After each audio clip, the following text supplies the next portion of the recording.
Hello and welcome to Byju's IAS. Let's get started and look into the first article. The first article is speaking about IPCC report. There are about 3 to 4 articles in the Hindu today. Let's take them together and discuss as one single issue. First up, let's understand what is this Intergovernmental Panel on Climate Change. This was created in the year 1988 by the World Meteorological Organization and the United Nations Environmental Programme with an objective that the IPCC will provide governments at all levels with necessary scientific information about the climate changes. So the government will make use of this information and ultimately create government related climate policies. So basically the original objective of the IPCC, it was created because it would provide scientific valuations such that this can be used by the government to draft their own climate policies. So the IPCC report can also be used at the international conventions as well. As we have discussed, IPCC has a scientific body.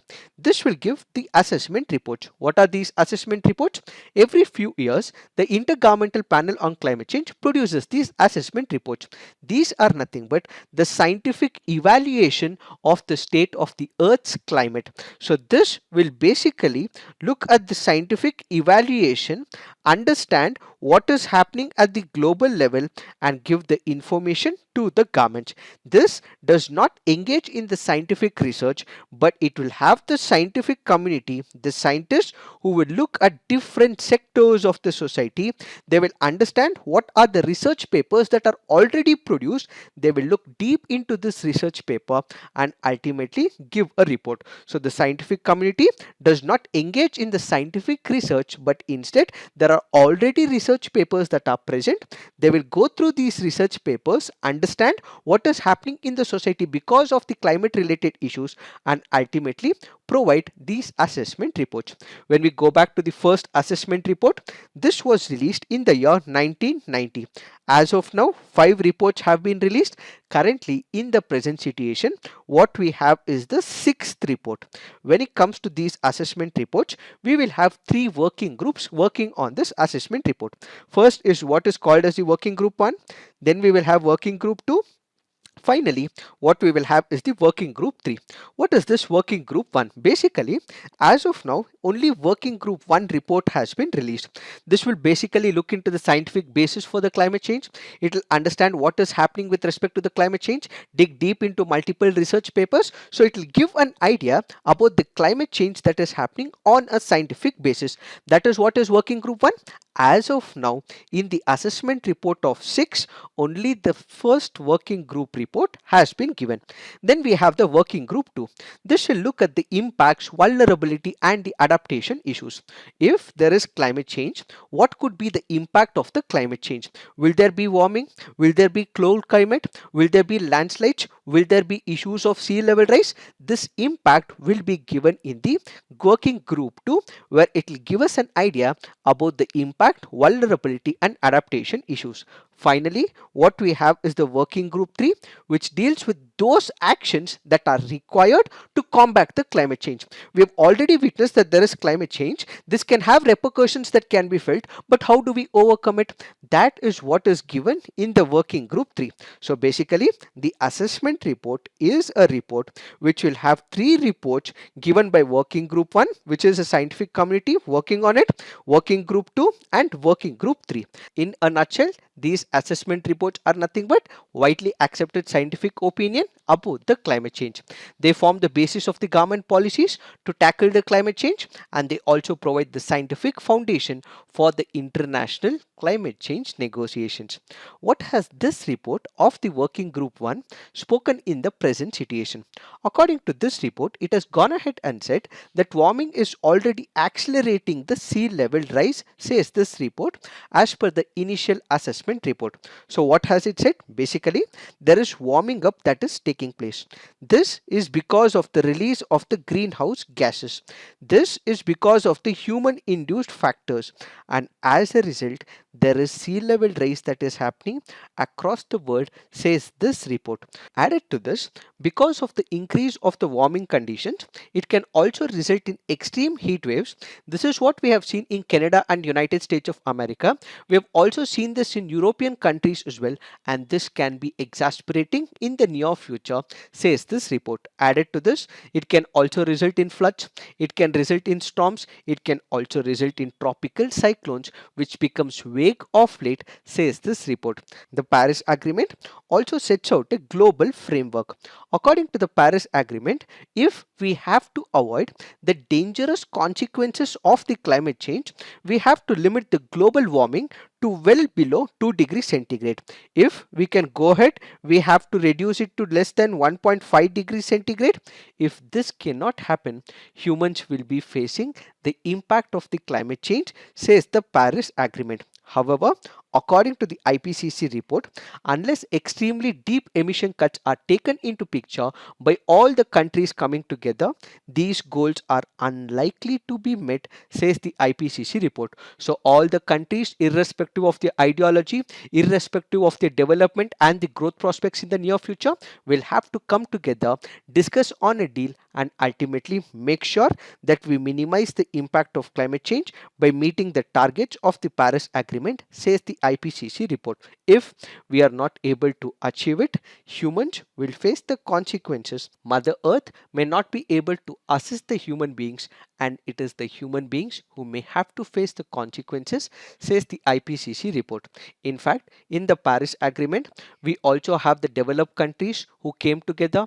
We also have the developing countries who came together. They understood that nationally determined contributions are very important, but as of now, there is no consensus on reducing the emissions. The technology which was to be transferred from the developed countries to the developing countries, that is not happening, and at the same time the funding that is required to be given from the developed to the developing countries to mitigate the impact of climate change, that once again is not being transferred. So the global community is bound to suffer, says the IPCC. So the IPCC analysis clearly goes on to say that the large scale collapse of the climate system will haunt the future community, says the IPCC report. This is in reference to the world. It has also made reference to India as well. What has it said about India? When it comes to India, it has said there will be excessive rainfall in the near future. Precipitation will start increasing. There will be excessive rising seas level as well. So all those important regions in and around the sea, let's take the example of Chennai, Kochi, Kolkata, Mumbai, Surat or Visakhapatnam. These people will have to move away, and they will become the environmental refugees in their own country, because they would be exposed to the coastal flooding because of sea level rise, which might happen as much as 50 centimeter, says the IPCC report. In order to control this, what we require is the global net zero emissions, which many countries have said that they are planning to implement this by the year 2050. In fact, China has also gone ahead and said that it will have the net zero emissions by the year 2060. But that is not acceptable, says the IPCC report. In fact, countries like India have not even acknowledged it. In fact, countries have not even accepted about the global net zero emissions. So for those countries which have not accepted, have no plan, they have to expedite it, and those countries like USA, European countries and countries like Japan, South Korea and China will have to expedite the process and ensure that this is upgraded to 2035, says the IPCC report.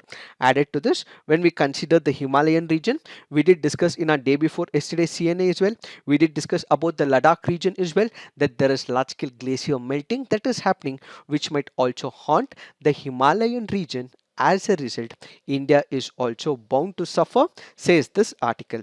So, in order to overcome all these issues that is persisting, which can harm the human beings' lives, livelihood, as well as the natural habitat, what we require is a consensus building among the developed and the developing countries. On one side, developed countries will have to assure the developing countries that funding would be provided to them, technology will be transferred to the developing countries, and at the same time, the developing countries will also have to listen to the developed countries and also manage the net global emissions, is what is that we have to understand. So basically, what we require is an understanding between the developed and the developing countries. If we are not able to manage them, what we will face is detrimental consequences, says the IPCC report. It is this that we have to understand in reference to this article. Now let's look into the next article. This article says misinformation through a feminist lens. The article here is speaking about one of the applications that was recently hosted by GitHub called as Sully Deals. What is this article all about?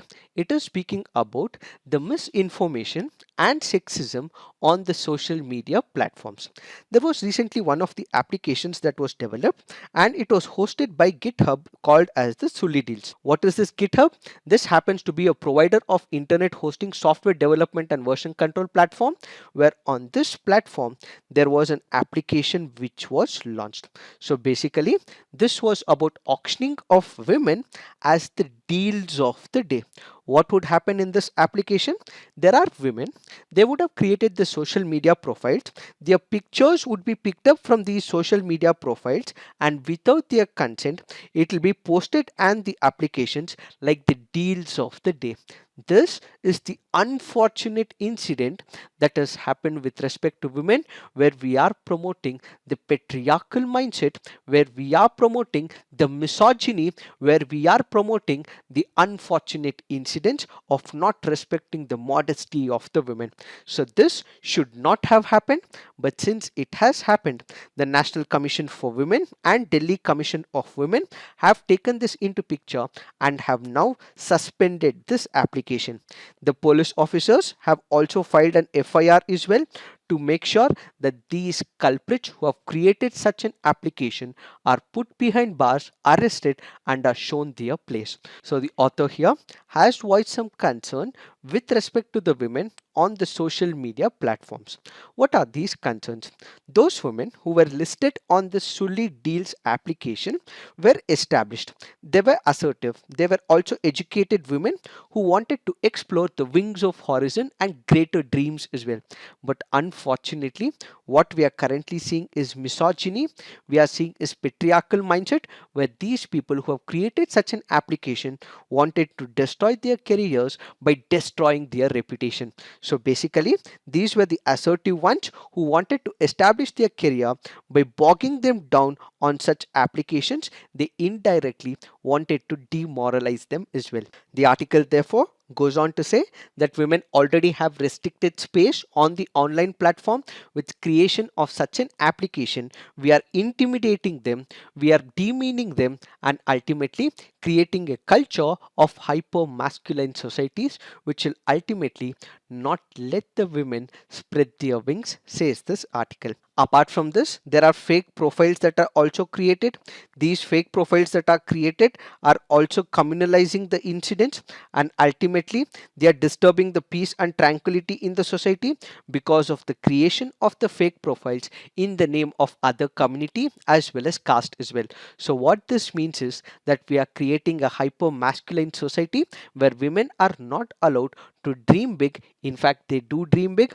They do come up with an activist notion. In such a case, they are trolled, they are coming up with sexual remarks, and ultimately their whole morale will come under question, says this article. What are the various impediments that is stopping a woman from exploring her dreams? Whenever there is a woman who encounters such things on the online platform, women are asked to either ignore the abusers or block such handles where comments are coming from. Instead, ideally what should should have been done? This should have been reported to the police officers and FIR should have been registered against such a person. But in most of the cases, women are either asked to ignore the abusers or block such an handle from answering to their comments, which is why there is this incidence which is increasing over a period of time, says the author. Does this mean that it is happening only to the women? No, it is happening to the men as well. There is trolling that is taking place. There is misinformation campaign against men as well. But the number of females who are trolled, where fake information is spread, where sexism is being spread, is far more excess in comparison to the men, says this article. So basically, this particular idea of sexism and misinformation is antithetical to democracy, says the author. How is it? That is because when we speak about democracy, what is democracy? It is about active participation. So women are participating, they are taking an active role, they do want to engage in multiple things which are harming them as well. But when women are actively participating, they are stopped by these trolls, by these sexist remarks, and as a result, the participatory approach, which is one of the fundamental aspects of democracy, is not coming into picture, says the author. Added to this, democracy also supports democratization. With these remarks and sexist remarks and troll pages and hate speeches and sexism, this might not be working out in the democracy, says the author. So the author here concludes this article by saying that social media gives a platform for the women to speak about multiple issues. One such issue that they all came out was in reference to the Me Too movement as well, and at the same time, it is the same social media which is shutting their voices. So what we require is more democratization. In case there is an abuse, that has to be reported to the police officers. Legal actions will have to be initiated, says the author. It is this that we have to understand in reference to this article. Now let's look into the next article. This article says a circular economy for the plastic. The article here is speaking about initiatives taken by the Confederation of the Indian Industry to promote the welfare in the Indian society. We have the Confederation of the Indian Society previously, which has worked to come up with some of the important measures to mitigate the impact of climate change. In the present situation, plastic has become a major menace, and as a result, they have taken initiative to prevent the plastic abuse. So one such example that we have is what is called as the Plastics Pact Network, which is already persistent in the world. So in the present situation, the Confederation of the Indian Industry along with the WWF India have made sure that this Plastics Pact Network is also introduced into India. When we look into the statistics, a 2019 report by the Center for International Environmental Law suggests by the year 2050, greenhouse gas emissions from the plastic could reach over 56 gigatons. So how do we reduce it? We have to introduce this very platform of the Plastics Pact Network, says the Confederation of Indian Industry. How do we do it? By knowledge exchange and by coordinated action. When it comes to the Plastic Pact Network, we have the actions that has to be taking place at the national level. It also has to take place at the international level as well. So most of these who are into the plastic manufacturing, we may have to take them into picture. The logistics sector will have to be taken into picture, and these stakeholders will have to come together to implement solutions towards minimizing the impact of the plastic pollution. How do we do it? We have to eliminate unnecessary and problematic plastic packaging through redesign and innovation, move from the single use to the reuse plastic, ensure all plastic packaging is reusable, recyclable or postable, increase the reuse collection and recycling or composting of plastic packaging, and finally increase the recycled content in the plastic packaging. By following these initiatives, we would be able to coordinate on the global level, on the national level, and at the same time exchange more information to mitigate the impact of plastic pollution. So the first Plastic Pact was signed in the year 2018, where in United Kingdom. So the first was in the year 2018 in United Kingdom, and now what we will have is the India Plastic Pact, which will be the first in Asia, and this will be launched in the month of September in 2021. So what is this India Plastics Pact? Basically, a set of solutions and innovations will be given to all those companies and industries which are into the plastic manufacture.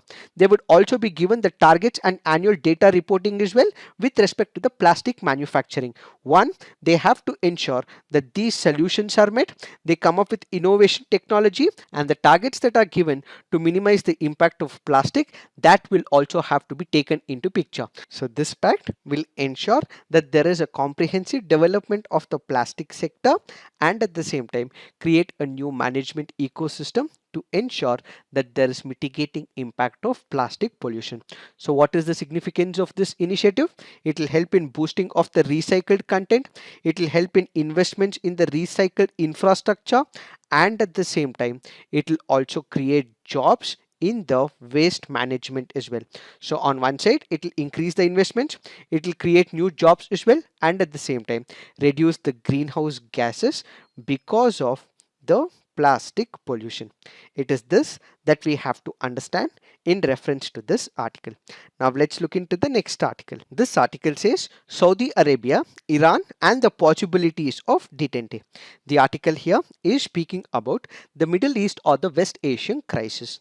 As of now, one of the most important regions that we have in the Western Asian region is the Persian Gulf region. This is a body of water which borders Iran, Iraq, Kuwait, Saudi Arabia, Bahrain, Qatar, United Arab Emirates as well as Oman. The only maritime outlet from the Persian Gulf into the Gulf of Oman, what we have is the Strait of Hormuz. It is the Strait of Hormuz which is a narrow choke point that which is present from the Persian Gulf and opens to the Gulf of Oman. What is the significance of the Persian Gulf region? About one third of the world's oil is produced in this region.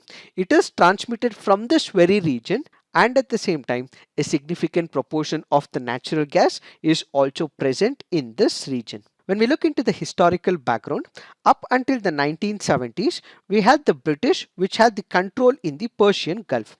After 1970s, we have the United States of America which took control over this region. It wanted to maintain a healthy relationship, one with Saudi Arabia, on the other side with Iran as well. These two countries also have a sectarian hegemony in the Western Asian region. Up until 1970s, everything was going good. There were lows in the relationship between Saudi Arabia and Iran.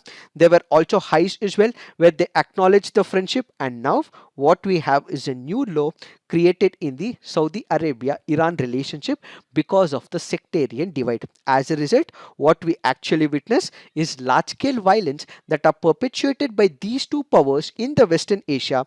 One, it is happening in the Yemen region, and at the same time it is also happening in multiple other regions in Western Asia where both of these powers are wanting to influence their influence in this region. As a result, the entire West Asia is disturbed, says this article.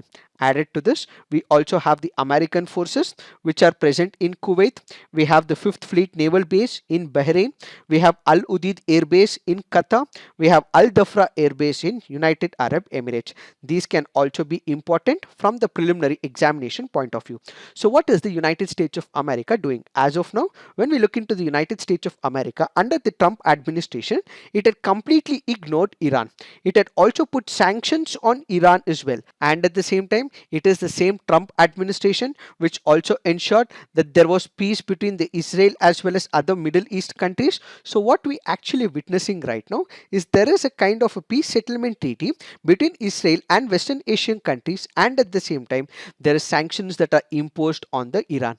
As of now, this hegemony, this dominance between Saudi Arabia and Iran because of the sectarian war will have to be diluted. Instead, what needs to be focused is on the security of the Persian Gulf, says the author. So basically, the author goes on to say the sectarian divide that is persisting in this region should be diluted, and what needs to be focused is the freedom of access to and outlet from the Gulf waters through the Strait of Hormuz, freedom of commercial shipping in international waters in the Persian Gulf, prevention of conflict that may impinge on the freedom of trade and shipping, freedom to all states of the Gulf littoral to exploit their hydrocarbons and other natural gases and export them.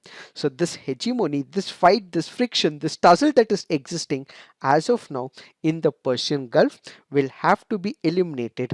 But what needs to be focused going forward is addressing these issues, says the author.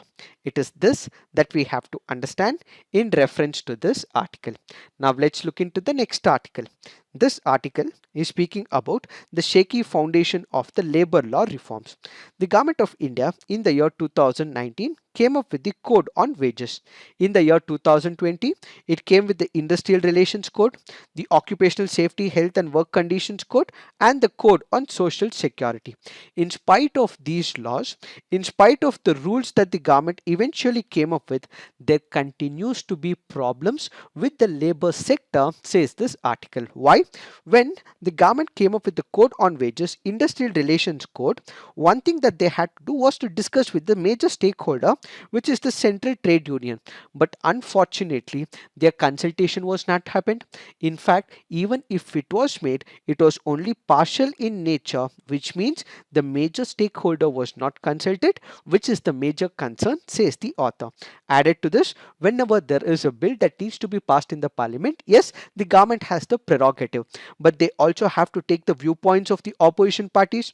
In fact, the opposition parties also boycotted these proceedings as well, but in spite of it, the government continued to launch this bill and continued to push this bill, so violating some of the very fundamentals of democracy by not listening to the opposition party is another major problem. State governments were completely unprepared with the rules. They were not able to implement it. They were not able to execute it. So in spite of the presence of the law, we are still not able to enforce it at the full scale is the third major detriment. Finally, the government came up with the occupational safety, health and working conditions, but in spite of this law, there is a prevalence of accidents that is taking place and the companies are not worried about the health of the people, says this article. So basically, the poor sections, the unorganized sector is still suffering, says this article. So what we have to do is, in spite of the laws, the full execution and implementation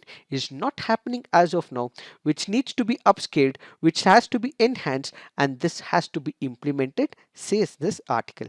It is this that we have to understand in reference to this article.